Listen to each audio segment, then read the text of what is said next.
Шинжлэх ухаан танин мэдхүү од мөндөр сувг үзэгч сонсогчдоо сайн сайхан бүхний хүсэн мэдчилж байна. Бидний мэдхүү дэлхийн нэвтрүүлэг эхлэхэд бэлэн боллоо. Та бүхэн нэвтрүүлгээ NTV телевиз болон од мөндөр радио 83.3 107 гэсэн хост долгионоор хүлээн авч сонслоо. Энэ удаагийн нэвтрүүлгийн хамтран ажиллагчаар аялах боломжийн хүмүүр төрөйтэй Join Me-ийн аялын цахим платформ болон Итгэл дах Герман чанар өрөөтэй Hetich компани ажиллаж байна. Студид өгүүлэгч орчуулагч Мухатар маань ажиллахад бэлэн болсон байна. За өнөөдрийн сэдв Мухатраа. За өнөөдөр бид бүгдийн шарж, чанаж, жигнэж, нухаж, за бас махан дээгүүр хучиж идэх дуртай нэг хүнсний зүйл болох төмсний талаар ярих гэж байгаамаа. Оо за. Төмс ер нь яаж хүмүүсийг энэ дэлхийн хүн амын өсөлт эрсний мэгдэж ер нь өлсгөлөнгөөс гарахад яаж нөлөөлсөн бэ гэдэг талаар сонирхолтой төвхүүдийг ярина гэж өнөөдөр бэлдсэн. За Кристофер Колумб Америк ТV-г нээхээс хэдэн мянган жилийн өмнө одоогийн Перу, Боливийн ард иргэд зэрлэг төмсийг тармилжуулсан гэдэг. Тийм тэгэхээр тэр нь бол одоо археологийн баримтаас үзэхэд нийтийн тооллын өмнөх 8000 он гэж байна. Оо бүр 8000. Тийм тэгэхээр одоо 100000 жилийн өмнө гэсэн үг ер нь тий. Ер нь одоо зэрлэг одоо энэ ч бүх төрлийн ургамал анх зэрлэг байж байгаа л бүгдийг тармилжуулж авч байгаа шүү дээ. Тэгэхээр тэр 100000 жилийн өмнө тэгж төмсийг анх одоо Өмнөд Америкт гэсэн үг шүү дээ. Тийм тэгээд Андын нурууны одоо бүр 4600 метрийн өндөрт хүртэл одоо хүйтэн төсвөртэй хуурай өрсөн урах чадвартай тийм төмс тариалж байсан одоо тогтогдсон гэж байгаа. Ямар сонирхолтой тийм 100000 гэдэг тоог сонсоод бас нэг юм хэлмээр санагдчихлаа. Нөгөө Арслан зан. Арслан зан ч одоо яг нөгөө хүн гэдэг төрлөختөнтэй байж байгаа. Тэгтээ ус цаантан гэдэг чинь 10,000 жилийн өмнө байжсэн гэж. Тооллон тэгж яригддаг. Тэгэхээр энэ хүйтэн төсвөртэй энэ төрхлөөр бас нөгөө Арслан зан ингээд бэлчирлээд явж байхад бас тэр доор хөлтөнд гიშгдээд ургаж исэн байх магадлал зэрлэг хэлбэр нь тий одоо тэр үеэс хойш үлдсэн нэг ургамал байх нь шүү дээ. 4600 ихэр чи манай хүйтний өргөлөөс ч өндөр байгаа байхгүй юу? Тийм байна. Тийм тэгэхээр бүр тийм айгүй өндөрт ургадаг. Андын нуур чи ер нь 5000 та 6000 та өндөр болоод байдаг. Тэгэхээр энэ ерөөсөө энэ төмсний талаар яригдах хамгийн гол чанар нь ер нь хүйтэн төсвөртэй ямар ч хамаагүй газар ургадаг гэдэг тэр үгээрэл айгу давуу талтай алдартай болж түгээмэл болж ирсэн юм билээ. За одоо нөгөө Европт очсон нөгөө колоничлогчд байгаа шүү дээ. Конкистадор гэдэг Испанийн одоо байлдан агуулгач одоо морьтон цэргүүд гэсэн утгатай тэр нэг хүмүүс байгаа. Тэд нар бол хамгийн анх 1537 онд төмс гэдэг нохоо ер нь бол анх харсан байгаа. Тэгэхээр энэ яг нэг анх харчингуудаа хөө ямар гоё ингээл шууд нэг идэхгүй шүү дээ. Эхэндээ эднэр чинь нэг сэжиглэн шүү дээ. Эднэр юу идэт байгаа юм сони мэдээд байгаа юм бол гэдэг. Болгоомжлонгоо. Тий болгоомжлонгоо хандан тий. Тэр үе чи одоо тэгээд нэг ямар нэг хүнсний стандарт гэдэг юм байсан биз дээ. Янз бүрийн юм тэгэхээр хордлого авах асуудал ер нь маш их байдаг байсан. Тий тэгээд тэр нь болохоор одоо инкийн эзэн төрний үе гэж байгаа. Тэгээ одоо Ацтек инкийн хоёр их гүрэн одоо Америк твд байсан шүү дээ тий. За Перуд нутгийн аялгаар төмсийг одоо Чүнио гэж бас нэрлэдэг. За зарим тохиолдолд Батата гэж нэрлэдэг. Тэр Батата гэдэг үг нь одоо potato болоод тийм биз дээ. Тийм. Жохон сонжраад potato болсон юм биш үү? Өсөлтөд. Энэ юу юм бэ? Энэ Батата гэдэг нь яг юу гэдэг нь чихэрлэг төмсийг хэлдэг юм билээ л дээ. Чихэрлэг төмс гэснээс чихэрлэг төмс чинь төмс биш гэсэн шүү дээ. Төмсгээ нэрлэлцсэн. Тэгтээ тэр чинь нөгөө англи зүгээр ингээ шал өөр. Morning Glory гэдэг нь одоо ямар ургамал юм мэдгүй. Ямар ч төмсний ургамалд огт хамаардаггүй гэсэн зүгээр төмс шиг харагддаг чихэрлэг амттай болохоор тэгээ нэрлээд явцсан. Цуг махлаг дуу юм бондгор болохоор л тэгчижэлтэй. Тийм бэл тэгээд ер нь бол чихэрлэг төмсийг Батата гэж нэрлэдэг нь явандаа ердийн төмсийг potato гэж нэрлэхэд одоо тийм одоо хиллэг болоод явцсан гэж байна. За Испанчууд инкийг эзэж явсны дараа төмсний ургамлыг Европт авчирсан хамгийн анхны баримт болж үлдсэн төмсний худалдаа гэвэл одоо Канари арлуудаас одоо нөгөө Антверпен хот байгаа шүү дээ. Бельгийн. Тий Бельгийн Антверпен хотод ирсэн төмсний арилжааны мэдээлэл байдгаа гэж. Тэр одоо нэг төмс ирээ за төдий хэмжээний төмс хурааж авах энэ төр гэсэн анхны баримт нь ер нь тэр юм шиг байгаа. Ямар сайхан үйл явдал байсан болоо яг одоо өдийн үед чинь 16 дугаар зуун эднэрт чинь Европ маань аимшигтай өсөглөнгийн үе шүү дээ. Өсөглөнгийн үе шүү дээ. Хэцүү байсан. Гэхдээ одоо ер нь ингээд цаашдаа ингээд түүхэн ингээд ярихлаар юу хараахан яг сайхан цаг үеийн ер нь хараахан болоогүй байгаа. Яг тэгвэл нэг Европч итгэхгүй байгаа. Энэ анхудаа тийм төмс маягийн ургамал ер нь юу юм шиг байгаа. Үндсийг нийтдэг ургамал их бага хэрэгэлдэг байсан юм шиг байгаа. Одоо луун, төмс, манжин ч гэсэн одоо энэ үеэс төмстэй цугийн үед ялангуяа Орос морст яг энэ төмстэй цуг дүүгэмэл болж эхэлсэн гэдэг байгаа байхгүй. Тэгэхээр дандаа нөгөө үр тариаг нийтдэг эсвэл жимсийг нийтдэг дандаа нэг тим юм голдоо хэрэгэлдэг байсан байгаа. Тэгээд энэ эхэндээ европчууд бол бас ингэж янз бүрээр л хүлээж авч байсан. Энэ нөгөө Nightshade гэдэг ургамлын юунд багт юм хэлээ л дээ. Цаг маань явчих. Тэр нь болохоор нөгөө зарим зүйл нь болохоор хортой байхгүй. Тийм тэгэхээр Nightshade гэдэг одоо ургамлын за тухайн үед нэг төрөл мөрлө гэж мэдхгүй шүү дээ. Зүгээр л төстэй харагддаг байсан байхгүй. Тэр Nightshade гэдэг ургамлтай. Тэгэхээр тэр нь бол энэ яг бараг хортой хаа гэл. Тэгэл зарим газар болох энэ бол яг чөтгөрийн сүнс байна гэл. Нөгөө юу хүмүүс чинь те мөнхөр сүсгтэй сүржин хүмүүс чинь тэгдэг байсан байгаа. Энэ тэгээд юу юм бэ лээ штэ. Яг тэр ургамлын юуг ингээ харах одоо төмсний одоо ургамл байгаа штэ. Тэр ингээ цэцэг мэцэг ингээ ургадаг. Цагаан цэцэг, улаан цэцэг, яндрын цэцэг ургадаг. Тэрийг нь идчихвэл ер нь яхан баг зэрэг хордлогын нөлөөтэй юм байлээ л дээ. Тэр нөгөө юу яадаг штэ. Төмс нөгөө нэг ил гарчихлаа дээд хэсгээрээ ногоороод нэг гашуурчдаг штэ. Тэрийг ч гэсэн их идчихлээр хордлогонд ордог гэдэг юм л. Бүр хүнсний мэрэгчлэтнүүд хэрэг төмс ингээд аль нэг газартаа тэгж ногоорсон бол тэр хортой бодисыг тэр төмсний одоо ногоо харагдахгүй байгаа хэсэг рүү хүртэл одоо хүргэж амжсан байдаг учраас идэхгүй хайх зүйлтэй байл. Чи гликоалкалоид гэх тэр бодисынхаа агуулмж нэмэгдчихдэг гэсэн тийм. Тэгэхээр тийм ээ. Тэгээд одоо хичнээн одоо ядарч исэн ч гэсэн төмсний тэрийг нийдэж болохгүй байх нэ гэж манайч одоо тэг цаг ашгүй өнгөрчээд байгаа тийм. Тэгвэл хүүхдтэй байхад манайх бас аюух төмс тарьдаг байсан. Би бүрс амар гайхдаг байсан шүү дээ. Жижигхэн нэг чи иймхэн юм болж байгаа шүү дээ. Тэгээд тэр чи сайн урах юм бол баг хувийн төмс авчдаг шүү дээ ганцхан. Тийм ингээ багсаагаал гараад ирдэг тийм. Үнэхээр буянтай нөгөө үнэхээр гайх юм шиг тийм. Амтан дотор нэг үхэр үнэ гэдэг амтан тийм хамгийн өндөр гарцтай гэдэг шиг төмсмээ нас тийм шүү тий. Харин үнэхээр тийм шүү. Тэгээд янз бүрийн аргаар боловсруулад идэх чинь төмс чи ялчгүй гайхалтай хүмүүс шүү тий. За ингээд жирийн иргэд болвол одоо энэ дээр тэр чөтгөрийн хүн сентер гэж дургуутчихсэн хүмүүс нь болохоор ингээд ерөнхийдөө бас нэг дунд шатны ноёд нь байгаа. Тийм нэг янз бүрийн сүсэг ихтэй сүржин ноёд нь тэгж хүлээж авдаг гэсэн. За харин жирийн иргэдэд болохоор бас ингээд ургуулхад амар гарц сайтай байвал ер нь ямар ч хүнсийн ногоо хэрэгтэй л байж таарна шүү дээ тийм. Тийм ялангуяа ер нь нөгөө Европч одоо байсхийгэл үйлчлэлэнд нэр өгчих гэл ер нь үйлчлэлгээс ганц хуруу дутуу байдаг л ард түмэн шүү дээ тийм. Ер нь ажил дээр бацаг хийгээд нэг тисчдэг тийм. Ажил дээр хувьсгалаас нь ер нь хүнсний үйлдвэрлэл гэдэг юм гарахаас өмнө Европч ер нь тэгэл үйлчлэлгээс нэг хуруу дутуу явж хийдэг гэсэн. Тэгээд дандаа нөгөө өөр газруудаас юугаа янз бүрийн хүнсний бүтээгдэхүүн Улаанбаатар эдрээ дандаа импортлдог. Тийм тэгэхээр нөгөө янз бүрийн хямралд өртгөл ер нь айгүй амархан байдаг. Тийм улс ч одоо Европын улсууд байгаа. За ингээд 1600 оны сүүлэхэд одоо Испани, Итали, Герман, Скандинав бүр төөрөгт хүртэл тариалдаг болсон. Энд одоо 1600-аад оны сүүл гэдэг чинь анх одоо Европт орж ирснээс хойш 150 гаруй жилийн дараа одоо ер нь нийтээр хэрэгэлдэг болж эхэлж байгаа байхгүй. За яг хүнсний гол бүтээгдэхүүнээ болгосон хүмүүс гэвэл анх яг тэр гол хүнсний бүтээгдэхүүнээ болгосон хүмүүс гэвэл Ирландчууд байгаа. Одоо энэ stable food гэж нэрлэдэг байгаа байхгүй. Нөгөө тухайн одоо хүнсний хэрэглээний салшгүй нэгэн хэсэг болсон нэг тийм хэрэглээг stable food гэж ер нь нэрлэдэг юм хэлээ л дээ. Одоо энэ дэр нөгөө та ч гэсэн ер нь мэдчихэл байгаа. Батцаях нэг айгу гоё юм ярьжсэн байхгүй. Одоо ингээд юунд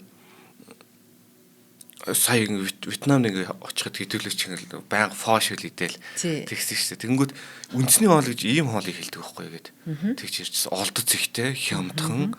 Тийм тэгэхээр одоо хамгийн одоо үнэтэй тансаг мансаг олон ч юм уу. Одоо жишээ мэдгүй Францих гэхээр одоо тэр төрс мөрсийг одоо жишээ хэлэхгүй байхаа. Тэр магадгүй тэр багет талахыг хэлдэг ч юм уу тий. Ийм хязгаарлагдмал хүрээнд олдож болдог одоо арай тансагч юм уу тиймийг бол яг үндэсний гэж хэлэхэд хэцүү шүү дээ. Тий үндэсний гэж хэлдэггүй шүү гэдэг байгаа байхгүй. Тогтмол иддэггүй тий. Харин тийм гэж хэлж байгаа юм. Тэгэд ер нь бол одоо яг энэ staple food буюу ингээд хүнсний тогтмол хэрэглээнд нэвтэрсэн анх одоо Ирландчууд гэж хэлж байгаа. Тэгээд энэ нөгөө төмсний одоо нэг гол яг тухайн үед аягүй том давуу тал болж гарч ирсэн. Энэ чинь нөгөө газрын гарц гэдэг ойлголт байгаа шүү дээ, тий.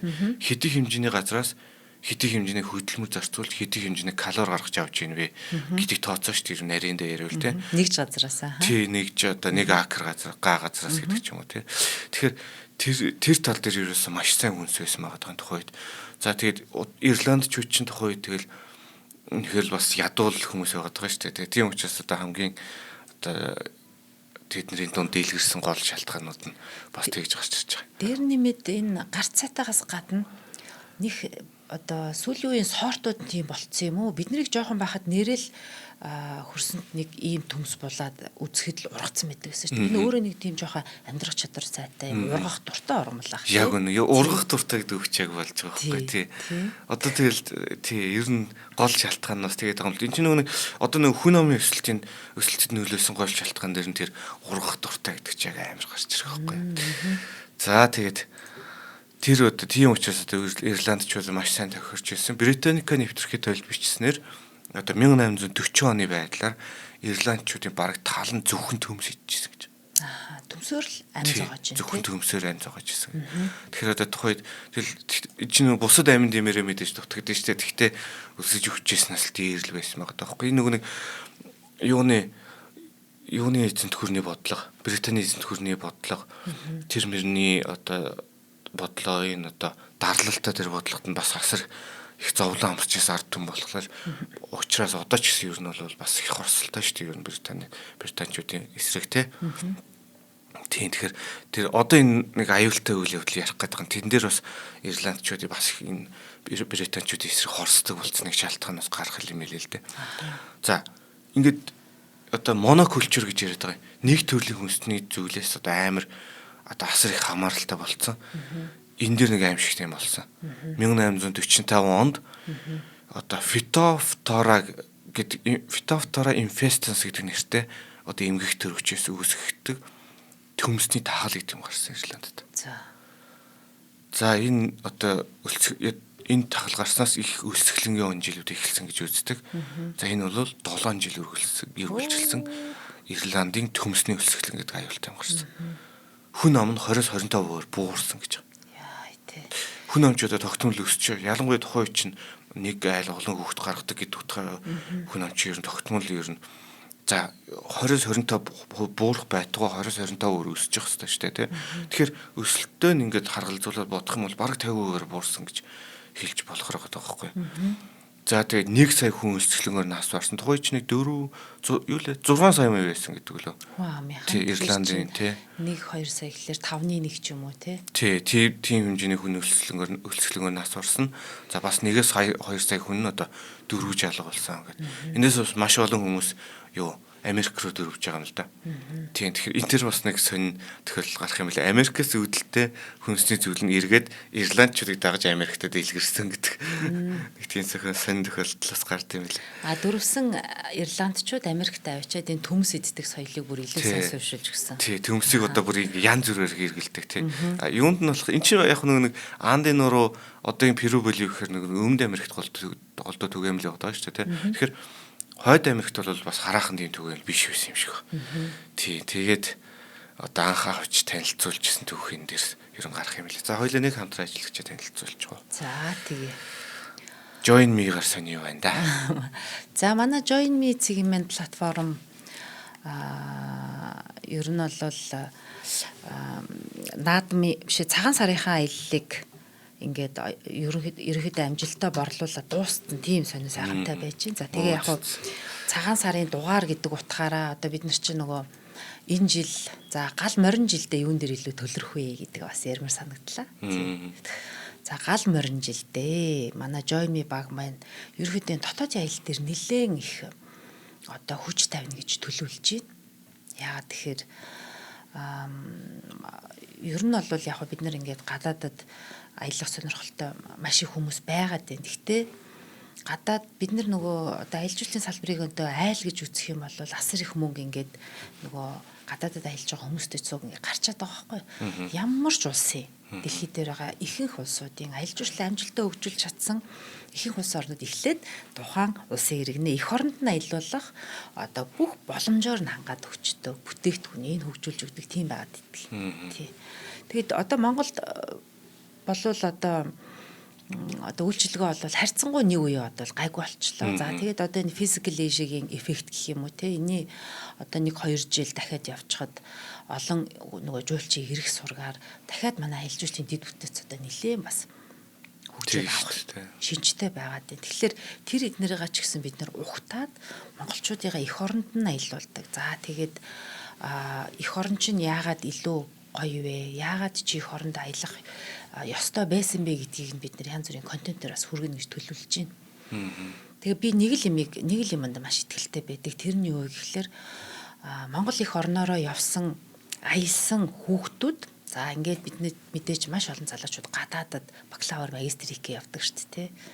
Тэгээд эх орноор төдийлөн аялаагүй ерөнхийдөө хотод байжгаад ингээд гадагшаа сураа явцсан хүмүүс өөр соёлд ингээд автах нь бол илүү хувьтай юм шиг харагддаг.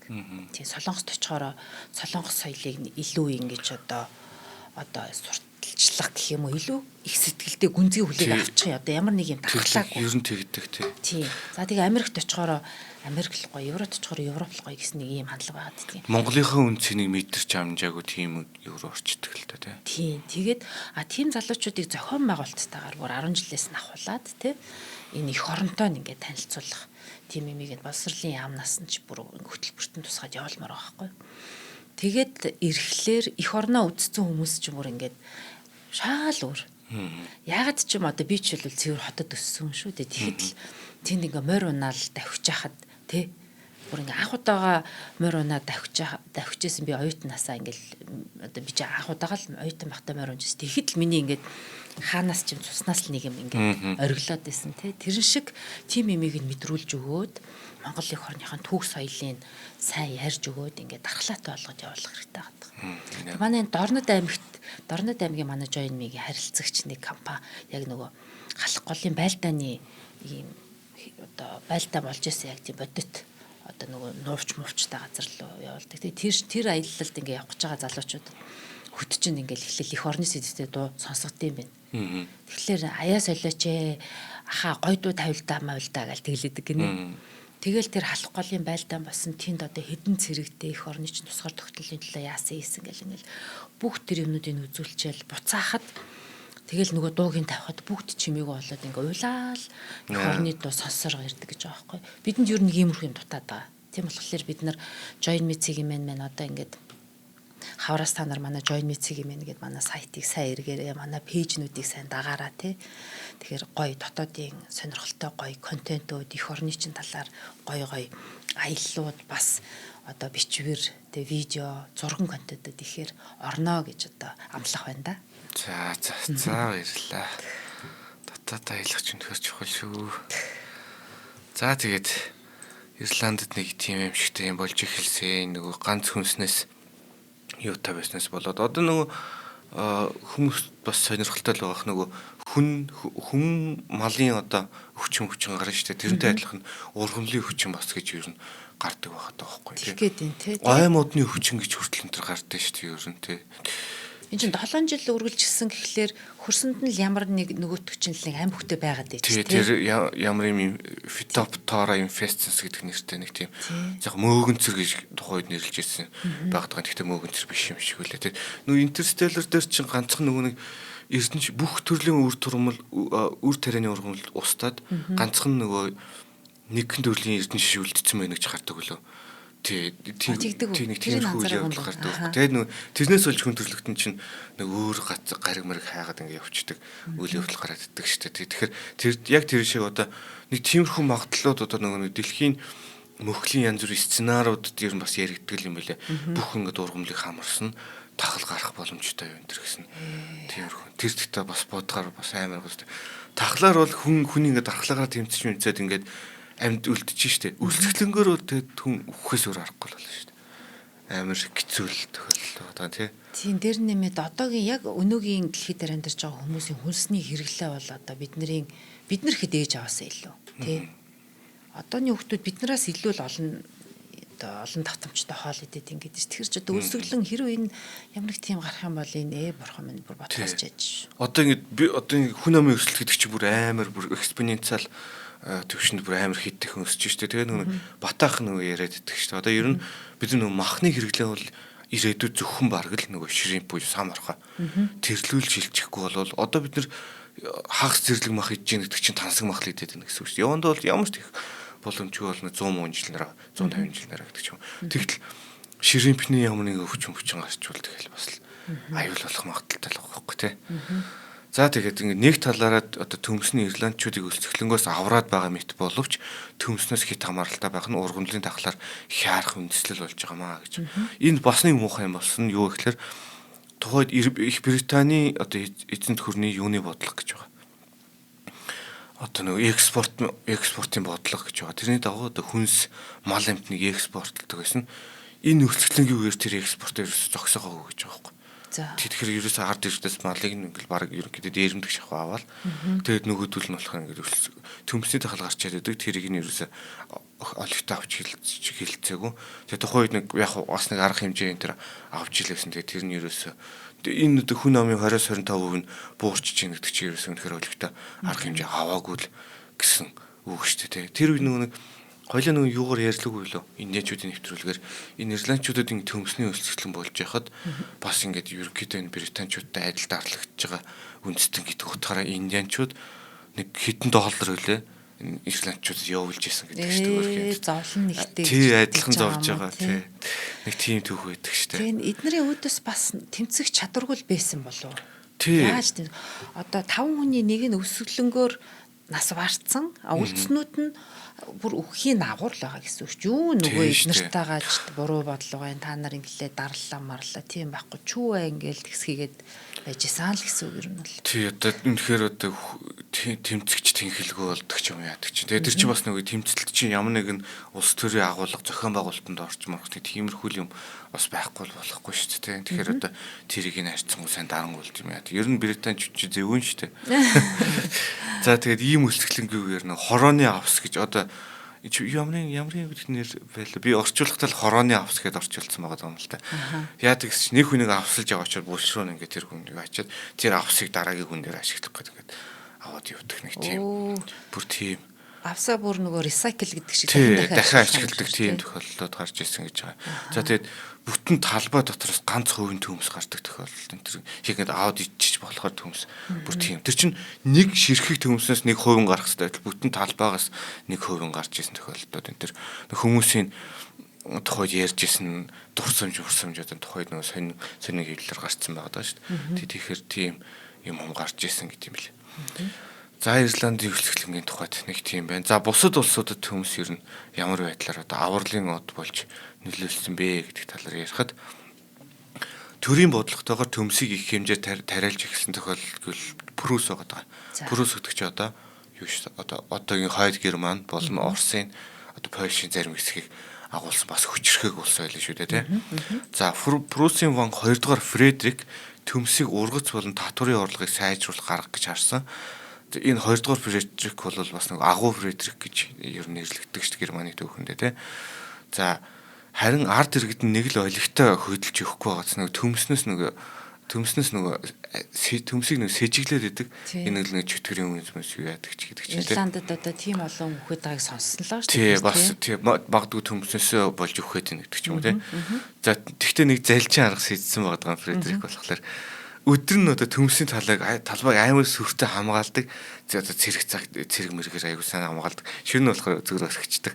Тэнгүүд нөгөө арт хэрэгт нь энд ямар нэгэн аягүй хэрэгтэй л юм хамгаалаад байж тараагаад ширнэ очиж нөгөө төмсийг хулгаалаад тэг гэртээ аваач тариа. Тэгээд нөгөө германд төмс аягүй алдартай болсон гэдэг байхгүй. Ер нь маягээд хөглөөр авахгүй. Тэгэхээр нь харамлаад байгаа юм шиг дүр эсгсэн байна тийм үү? Тий, одоо нөгөө тэмээ хариулсан хүн буурийнхаа зангаа андахгүй гэдэг шиг нэг тэр арт иргэдийнхэн мөнхгийг мэдээд шүү дээ тий.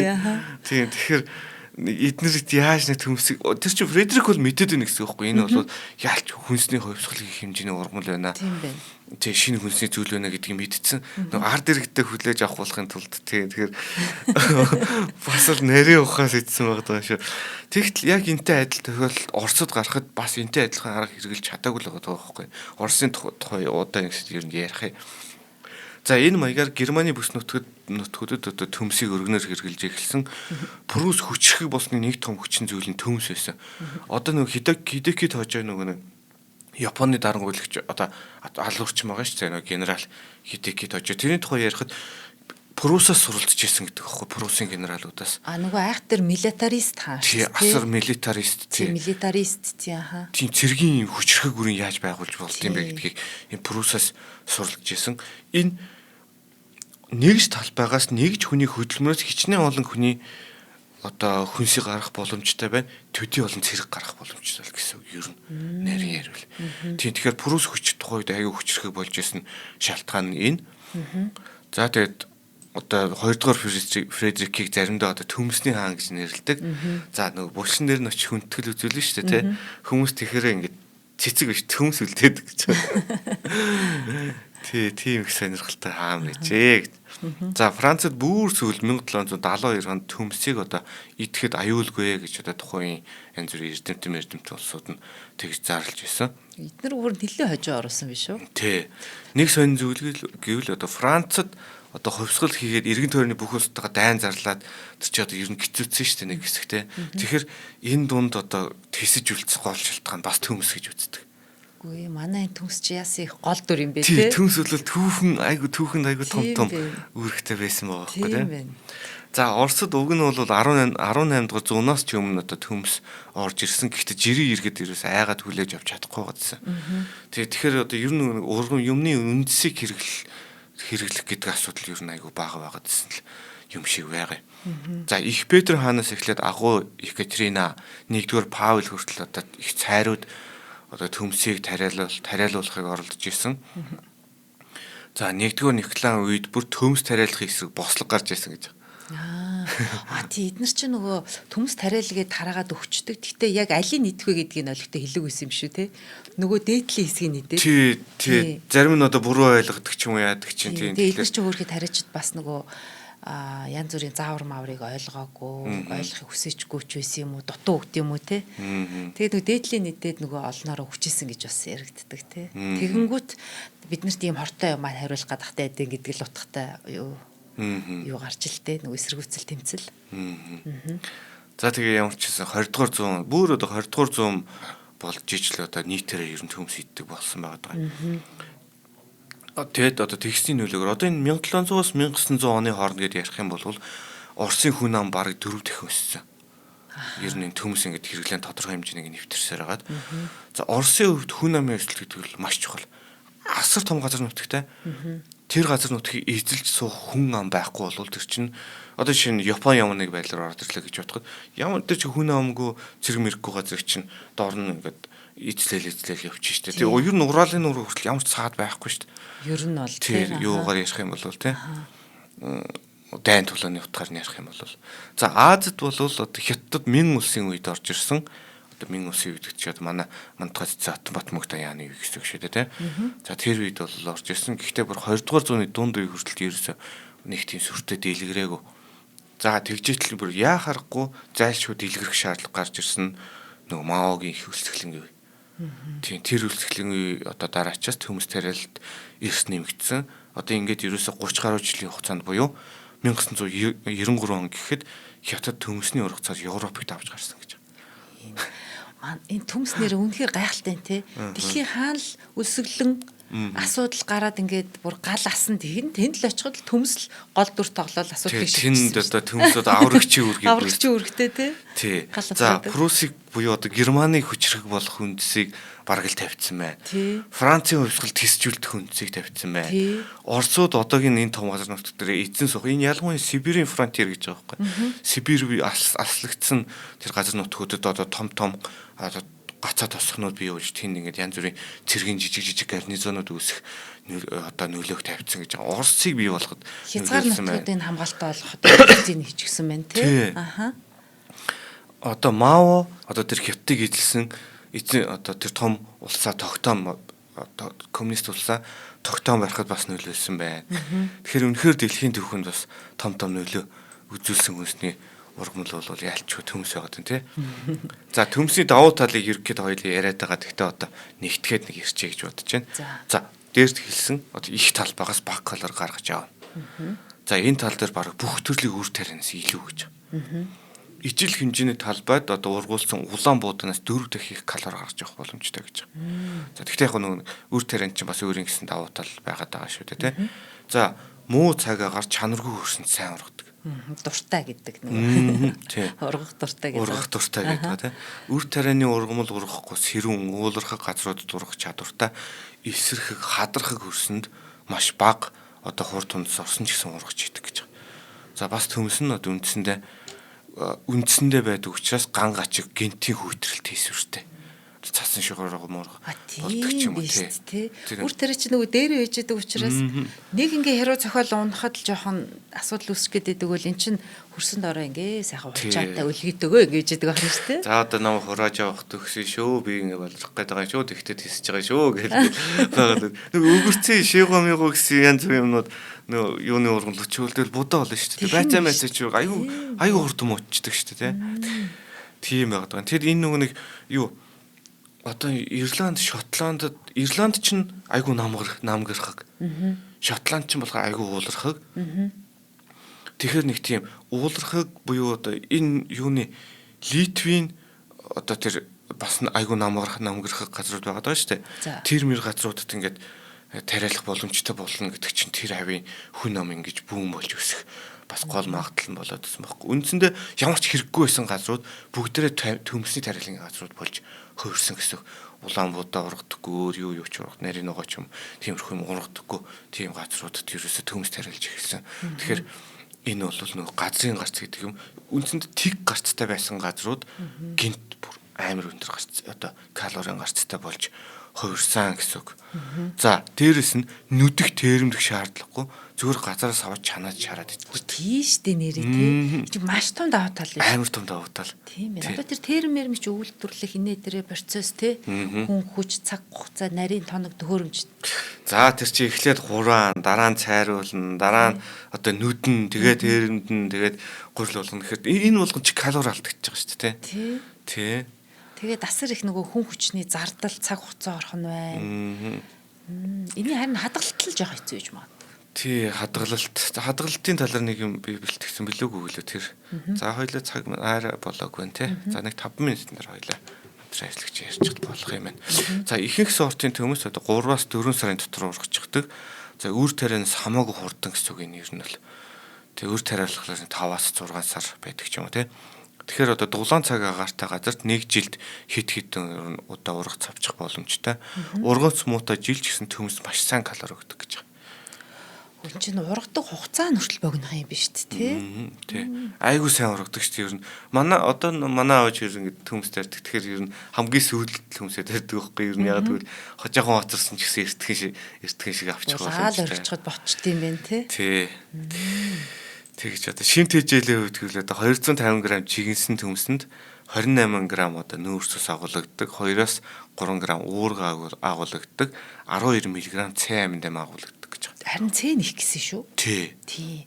Би нэг яаж мэдсэн гэхэлэр нэг тогооч надад тийг зөвлөжсэн төмсийг битгий усанд ингээд сойгоод удаагаараа гэдэг. Яг л нэг цэ витамин чи усанд дуусдаг витамин. Тийм учраас ингээд усанд ингээд арилгачаад айлууд ингээд усанд их орхицсан байдаг шүү дээ. Тэгэх юм бол тэр цэгээ алдчихаа. Тэгээд би гайхаад хөшийн төмсөн хүртэл С витамин байдаг гэж юу гэж гайхчихсан байхгүй. Тэгсэн чинь одоо энэ дэр байж штий чи харьцангуй бар 12 мг гэдэг ч юм бас тий том их хэмжээ байгаа байхгүй. Бидний яг нэг сүүлийн үед бүр яг нэг юу гэдэг нэг С витаминаар дагнсан чинжээ минжээ гэдэг ч юм уу. Тиймэрхүү урамлууд гарч ирчээд нөгөө төмсийг бас нэг тоохоо байчаа. Сүүлийн үед бас нэг тоохоо байчаад байгаа шүү. Тэр чи яг нэг хүмүүс нэг суудлын ажилтаа болсон арай өөр төрлийн. Энэ ч нэг байнгын хар ажил хийдэг хөдөлмөр хийдэг тийм үед чинь калори нүүрс ус айгүй хэрэгтэй байгаа байхгүй тий. Тийм учраас одоо бид нар тийм биш болчоод ингээд шал өөр. Бид нар ер нь баг идэх хэрэгтэй, амьд юм авах хэрэгтэй байгаад байгаа шүү. Тийм нь бол тийм чинь ийм нөгөө одоо ургамлынхан тэгжилдэх гоо махлаг ургамл гэдэг нэг юм одоо ийм зузаандуу тийм ургамлыг махлаг гэдэг чинь үнэхээр махлаг шүү дээ тий. Тэгэхээр чинь дүүргэлт сайн өгнө. Олон гэрүүл одоо цатгана. Тий. Тийм учраас тэр одоо тэгтэл ингээд цаг үе ингээд шал өөр болчиход бид нар төмсөө голоол байна л да. Тэгтээ ер нь бас яг айгууд энэ яг хооллолт, эрүүл хооллолтын тэрний талар мэдрэхтэй хүмүүс бол төмсийг ингэж хэрэглэх нь зөв үү гэдээ бас ер нь хэлж юм байлээ шүү дээ. Би л төмсөнд үнэхээр дуртай. Би ч гэсэн амар дуртай. Нугсан төмсөнд өстө нугсгүй. Үгүй өстө нугсан төмс хичнээн гоё шарсан төмс вэ. Тий, булсан төмс бас амар. Булсан байна. Бид нар чинь жоохон бахта цуслан дээр бол өвөө гаалт түлэн тэгэл нэг төмс тэ тавьчаал ингээл хүлээгээл тэгэл тэрийг ингээл хуулаад идэх. Тийм гоё тэрний үнэр бол надад бол их тийм нандин гоё дурсамж идэг байхгүй. Тэр ч өстой гоё шүү.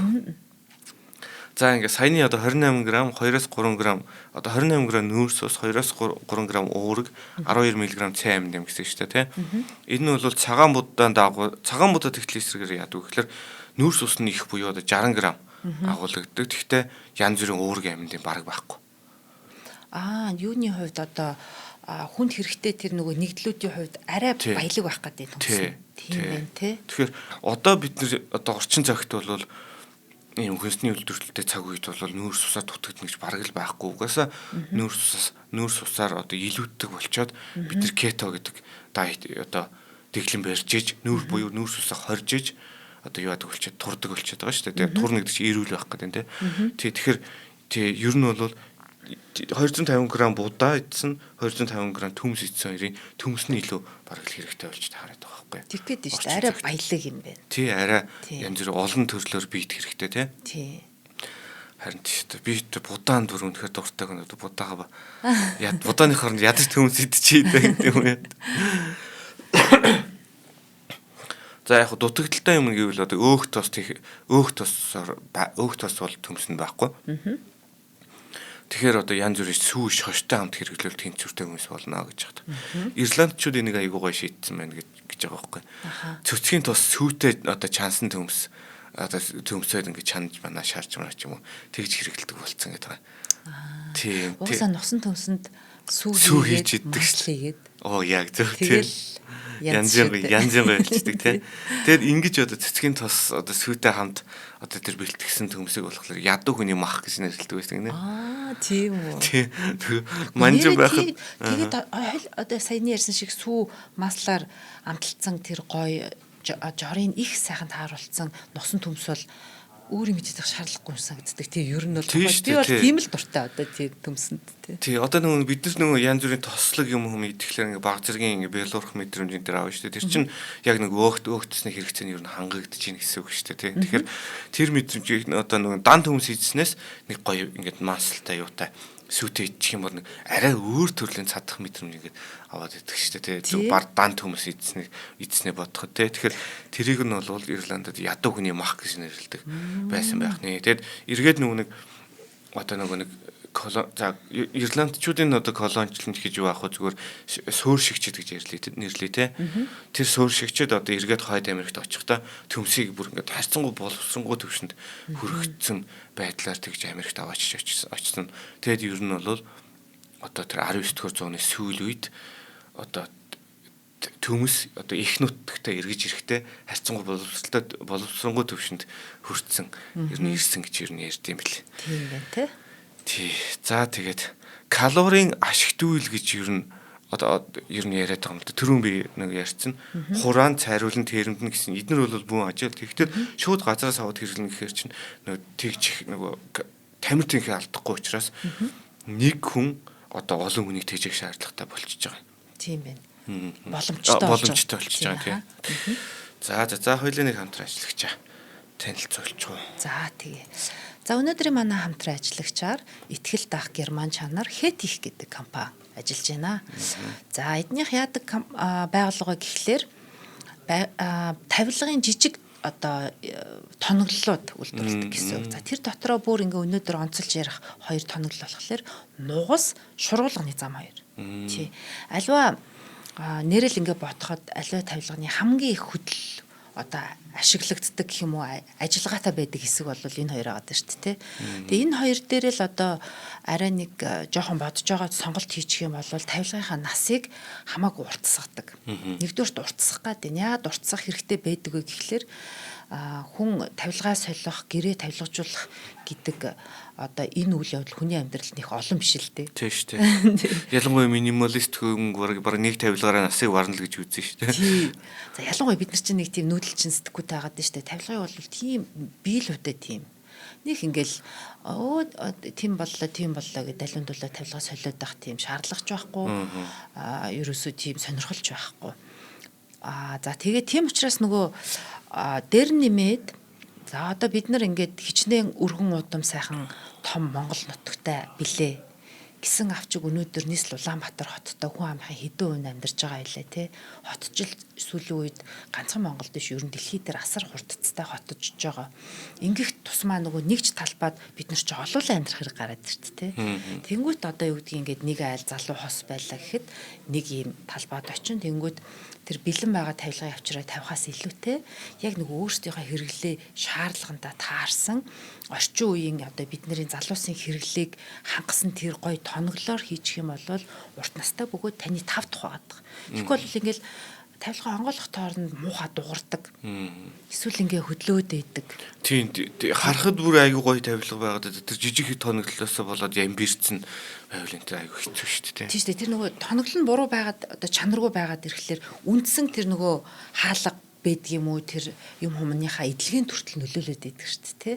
Тэгээ тийм учраас одоо ер нь бол залуус одоо шинэ байр орондоо орохдоо заавал өөрсдийнхөө хэрэгцээнд тааруулаа сайхан тавилга хийлгэж байгаа. Тэгэхээр тэр тавилгаа хийлгэхдээ манай энэ Итгэл даах Герман чанар урайтай Хэтих компанийн тоноглолуудыг аваад хэрэглэх юм бол та нарт нэгдүгээр тэмнэлттэй, хоёрдугаар тав тухтай байх юм шүү гэж хэлээд байгаа байхгүй юу? За тэгээд чанартай юм хэрэгэл сурмаар байгаа шүү. Тийм эн чинь эргээд нөгөө байгаль хамгаалалт хүртэл хэрэгтэй. Яг нь тийм. Одоо ингээд муу нугас энтер хийчихлээр нөгөө тэр буруу ийм эргономик биш байгаад байгаа учраас хаалга эвдээ чинь. За эвдэрсэн хаалгаа дахиад тэрийг бүхлээрэн солих уу? Эсвэл хаалгын дахиад 100 айл явал дахиад нэг хаалга төсөөлөл авчраа хийх юм уу тий. Гэтэл нөгөө сайн тоноглолтой байсан бол тэр чинь ингээд баг тий бид нар хөгшрөөд ингээд дараагийн генерашн дараагийн үе мэн амьдарч исэн ч гэсэн тэр ингээд байж идэг байна шүү дээ. Энд чинь нөгөө тухайн одоо бидний хийж байгаа нэг сансургын шиг хийж байгаа юм шиг сонголт маань бидний тав тухаас гадна байгаль дэлхийд маань хэрэгтэй байх хэрэгтэй. Хамгийн чухал. Яагаад хэрэгтэй ийм чанартай гэж хэлээд байгаа болохоор Герман гэдэг үг бол өөрөө чанар гэдэг үгтэй уягддаг. Ямар одоо үг лээ гэдгийг бид нар бүгдээрээ мэдж байгаа. Нэмэх нь Германы 135 жилийн түүхтэй ийм дэлхийд танигдсан тавилгын тоноглолын брэнд Монголд албан ёсны эрхтэйгээр үйл ажиллагаа явуулж эхэлсэн байна л да. За тэгэхээр ийм гоё одоо тавилгын тоноглолыг та нар маань хаавал дөөрө 3 дугаар хороо Design Central гэдэг төвийн 201 тоод очиж худалдаж авч болно. Эсвэл 77 тэг 4 56 95 тэг 4 56 гэдэг утсаар холбогдоод авч болно. Эсвэл одоо энэ Хэтих гээд юу яах нь штэ. Facebook, Instagram хаан пэйж рүү н ороод мэдээлэл аваад сонголтоо хийгээрэй. За баярлалаа. За ингээд 18-аас 19 дэх зууны Европын хүн амын тесрэлттэй өсөлтийг Европын гайхамшиг гэж нэрлэдэг. Энэ European Miracle гэдэг байхгүй. Яг энэ огцон өсөлтийн үеийг. Энэ бол төмсний дэлгэрэлтийг яг давхцдаг. За яг өөр янз бүрийн хүчин зүйлүүд бас байгаа л да. Гэхдээ ер нь бол төмс бол ер нь тодорхой хэмжээнд айгүй сайн нөлөөлсөн. 120 жилийн дотор бараг л 2 дахин нэмэгдсэн. Энэс хойш дахиад 100 жил өнгөрөхөд 4 дахин нэмэгдсэн. Европын хүн ам өсөлт. Хүн ам тий. За энэ өсөлт нь мэдээж хэрэг одоо хөдөөгийн ядуус тунд их хвчлэн явагдсан. Одоо шин төрлийн хүнсний одоо төмс гэдэг хүнсний нөлөө мэдээж байсан. Нэг алдартай эрдэмтэн За энэ хэмблээ бас нэг нэрийг марч нэг эрдэмтэн байдیں۔ Тэр болохоор одоо төмсгөө бол Герман Европын тэргүүлэх хүчин болохгүй байх байсан шүү гэж байгаа. Орос бас Германы зүүн хил дээр аюултай хүчин болж гарч ирэхгүй байх байсан шүү гэж байгаа. Тэгэхээр үндсэндээ дэлхийн нэгдүгээр дан гарахгүй байх байсан шүү гэж байгаа. Тийм биш тийм ямар сони те. Тий. Энэ эрдэмтний дүгнэлт шүү. Бас их сонирхлоос харсан биш үү? Тий. Тэгээд манай төмс чинь их нөгөө дүүргэлттэй ч гэх юм уу цатгадаг гэх юм уу. Тэгээд энэ уурагч байгаад байна, нүрс усч байгаад байна, юм байгаад байна штэ. Тийм болохоор энэ биеийн хөгжилд нөлөөлдөг юм шиг санагдаад байна л да. Яг энэ одоо яг би тэрийг хэлэх гэж байна. Энэ Герман Орос гингүүд нэг юм том биетэй хүмүүс санагдаад байна. Яг энэ тий.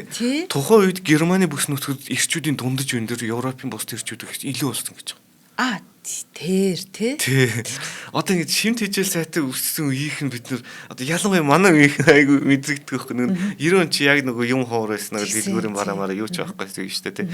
Одоо ингэ сургуульд байхад айгу хэцээд байсан байхгүй. Доод ангийнхан манай доод ангийнх бид нар сонирхолчдөг. Тэр чинь нөгөө дөнгөж юм нэгдсэн. Арай нэг юм хүнсэн юм өөр юм. 92 93 оных биднээс өндөр болчиход айгу төвхтэй дүүсэн шүү дээ. Харин тийм тий. Тэгэхээр бид нар нэг тийм баг дээд үедээштэй эрэлхүүлдэг, доод үедээштэй эрэлхүүлдэг болчих гэсэн байхгүй. Тийм шүү дээ. Одоо манай монголчуудын ч гэсэн бас нөгөө Аз дундаа биерхүү байдаг. Энэ ясны бүтэц эднэр нь арай нэг юм жоохон өөр хаад. Яаж ядарч исэн бас нэг уургаар нэг дутагддгөө гэдэг юм. Бидний бас хүнстэй л холбоотой шүү. Ямар ч сайтай нөгөө физикал эшэ дээр эднэр одоо юу идэж уугаад юм хүчтэй байгаа юм гэдэг шиг те. Тэгэхээр энэ хүмүүсийн одоо юм том биерхүү байх, нийт үндэстнээр өндөр том байх чинь хүнстэйгээ холбоотой. За энэ одоо энэ яриад байгаа хоёр ус бол бүр төмстэй холбоотой. Тий, яг тий. За газар ашиглалт хөдөлмөрийн хувьсгал авчирсан. Шотландын өндөрлөг газраас авахлаа Литвийн намгэрх газар хүртэл одоо тариалах боломжтой болсон. Түрүүн ярьсан те тэг гарцтай байсан газруудад тариалах боломжтой болсон. За ингээд газрын гарц сайтай учраас төмсний тариалан дээр тосгод байгуулагдаж ирсэн. Нэг хүний тарьсан төмсөөр нийцгээд үнд хийжих боломжтой байна гэдэг нь нэгээс бусд нь үйлдвэрт ажиллах боломжтой болно гэсэн. Тэгэхээр эндээс юу гарах вэ? Аж үйлдвэрийг хувьсгалж байгаа юм шүү дээ. Тий. Тэгэхээр Британий эзэнт гүрний юу одоо байлдан дагуул гол хүчин зүйл бол аж үйлдвэрийг хувьсгал шүү дээ тий. Тэгэхээр маш олон хүн үйлдвэрт ажиллах буюу тэр нүг цэвэр газраас гарч бүтээдэггүй тий. Газраас одоо бүр бодитоор идэж уух дээр баялагийг бүтээдэггүй. Мөртлөө үйлдвэрт одоо илүү боловсронгуй зүйл бүтээх одоо нэг тийм баялагийг илүү боловсронгуй хэлбэрт оруулах юунууд байна шүү дээ. Нэг төрлийн үйлдвэрлэж аж үйлдвэр шүү дээ. Тэгэхээр тэрний хүчээр гарч ирсэн эзэнт гүрэн чинь бол Британий эзэнт гүрэн. Тэгэхээр төмсний ачаар бараг л бас Британий эзэнт гүрэн гарч ирсэн байгаа байхгүй. Одоо барууны ноёрход гэдэг ойлголт чинь бас төмс суурьтай болж таарах гэдэг. Тийм биш үү. Энэ нөгөө чимээгүй баатрууд гэдэг шиг. Тий. За тэгээд аж үйлдвэрийн хувьсгал гэдэг чинь угаасаа тэгэл цэргийн хүчээр хийжилтэл гэсэн үг байхгүй тий. Зэвсэг техник илүү болж байна. Яванд танк мангтай болж байна гэдэг чинь бүгд төмснөөс болоотой гэж хэлж болохоор байна. Ястай сонирхолтой юм байна. За 20 дугаар зууны ногоон хувьсгал одоо гол төлөв үр тарианы ургамал дээр төвлөрсөн боловч одоо төмсний салбарт бас олон том агц гарсан. Орчин үеийн услалт болон одоо бордооны системийн нөлөөгөөр орчин үед одоо жил 370 сая тонн төмс хурааж одоо 1 тэрбум орчим хүнийг тэжээж байна гэж одоогийн статистикээр гард юм бэл.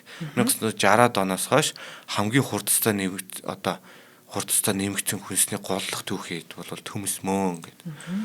За тэгээд одоо орчин үед бол төмсний одоо 151 зүйл байдаг. Тэднэрээс одоо бидний хэрэгжилж байгаа нь Solanus tuberosum гэдэг нэртэй. Тэгээ энэ бид нар төмсний ургамал төмс энтер гэж ярьдаг шүү дээ, тий. Англи дээр бол нөгөө төмсний ургамлыг tuber гэж нэрлэдэг юм бэл.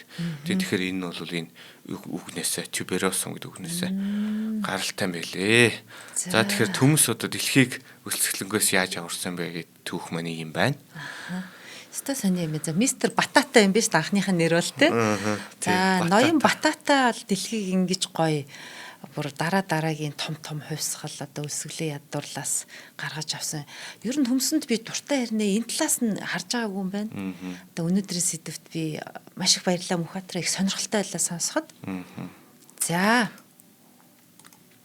та бүхэн шинжлэх ухаан танин мэдхүү од мөндөр сувгийн бидний мэдхүү дэлхийн нэвтрүүлгийг NTV телевиз болон од мөндөр радио 83.3 107 гэсэн хост толгойноор хүлээн авч сонслоо. Шинжлэх ухаан танин мэдхүүг түгээн дэлгэрүүлэхээр аялах боломжийн хүн бүр дурайтай Join Me цэгийн мэн аялын цахим платформ мөн ихтгэл даах чанар Герман чанар урайтай Хэтих компани ажиллалаа. За өнөөдрийн төмсний тухай гайхалтай мэдээллийг бидэнд бэлтгэсэн өгүүлэгч орчуулагч Мөнхбаатар танд баярлалаа. За баярлалаа баяртай. Баяртай.